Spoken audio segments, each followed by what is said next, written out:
مولانا محترم، حضرت صلی اللہ علیہ وآلہ وسلم کی بعثت تک مکہ شہر اور اہل عرب کی اکثریت بقول ان کے حضرت ابراہیم علیہ السلام کے پیروکار تھے۔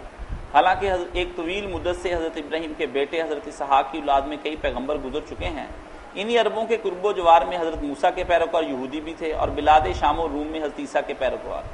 سوال یہ ہے کہ اہل مکہ ان انبیاء علیہ السلام کی پیروی کیوں نہ کی، حضرت ابراہیم کے طریقے کو کیوں ہی اسی طریقے پہ رہے اور ترک بدعات کے اضافے کر کے طواف و حج ادا کرتے رہے۔ حضرت صلی اللہ علیہ وسلم سے پہلے حضرت عیسیٰ کا بھی زمانہ تھا، عربوں نے حضرت عیسیٰ کو بھی تسلیم نہیں کیا، تو کیا عرب کی سرزمین انبیاء بنی اسرائیل کے دائرہ نبوت کے اندر نہیں آتی تھی؟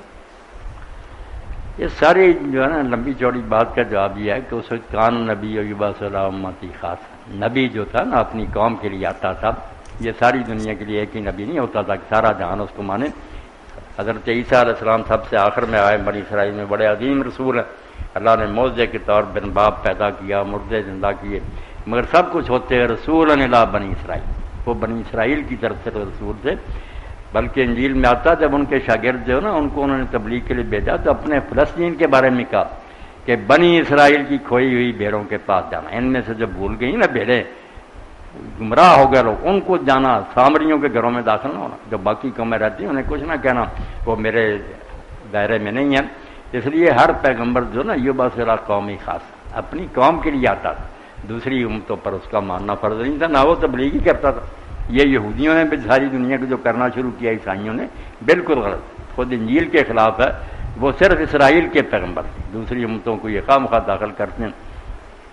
اب انہوں نے جھوٹ گڑھا کہ عیسیٰ علیہ السلام کو جب صلیب ہوئی تو بعد میں وہ ملے اپنے شاگردوں کو زندہ ہو کر، تو پھر انہوں نے کہا کہ جو میں نے حکم دیا تھا نا کہ صرف اسرائیلیوں کے پاس جاؤ وہ ختم ہے، اب تم ساری امتوں کے پاس جاؤ۔ مگر یہ کمال ہے کہ بائبل کو اگر پڑھیں تو انہوں نے خود ہی نا خطوط ازانی میں اس کو گھیر دیا کہ یہ ٹکڑا آخری جو ہے نا یہ جعلی، یہ بعد میں بڑھایا گیا۔ عیسائی خود مانتے ہیں کہ یہ جو انجیل مرکز وغیرہ میں نا کہ سب یہ جعلی، یہ بعد میں شامل ہوا، یہ کوئی نہیں عیسیٰ علیہ السلام۔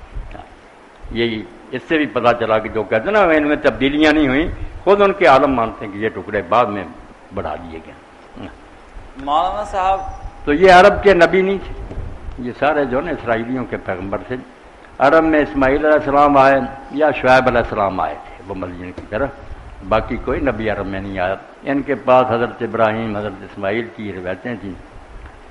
مگر وہ روایتیں کوئی ایسی گم نہیں تھیں، بالکل انہیں سارا پتہ تھا کہ ہمارے والد عراق میں پیدا ہوئے، بت توڑے، آگ میں ڈالے گئے، وہاں سے نکلے، ملک پھرے، یہاں جنگل میں آ کر ڈیرا لگایا، خدا کا گھر بنایا، یہ سب باتیں انہیں حفظ تھی۔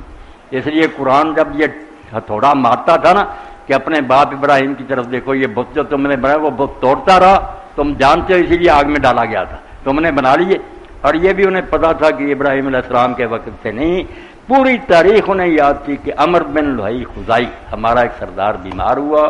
وہ شام کی سرحد پر علاج کے لیے گیا، وہاں ایک چشمہ تھا جس کا پانی نمکین وغیرہ تھا، ایسے اس میں اجزاء تھے کہ آدمی تندرست ہو جاتا، ہو گیا۔ وہاں اس نے لوگوں کو بت پوجتے دیکھا تو بت لے آیا وہاں سے عیسیٰ علیہ السلام سے تھوڑی دیر پہلے۔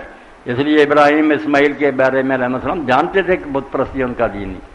قرآن شریف کے سامنے اسی لیے کھڑے نہیں نہ ہو سکتے تھے۔ قرآن کہتا یار بڑوں کی طرف چلو، تم کہتے باپ دادوں کے طریقے پر چلنا، باپ دادے یہ رہ گئے جو گمراہ ہیں، جو ابراہیم اور اسماعیل جن پر فخر کرتے ہو، جنہوں نے مکہ بنایا تھا، ان کا بتاؤ نا، انہوں نے بت بنائے تھے؟ کوئی جواب نہیں آتا۔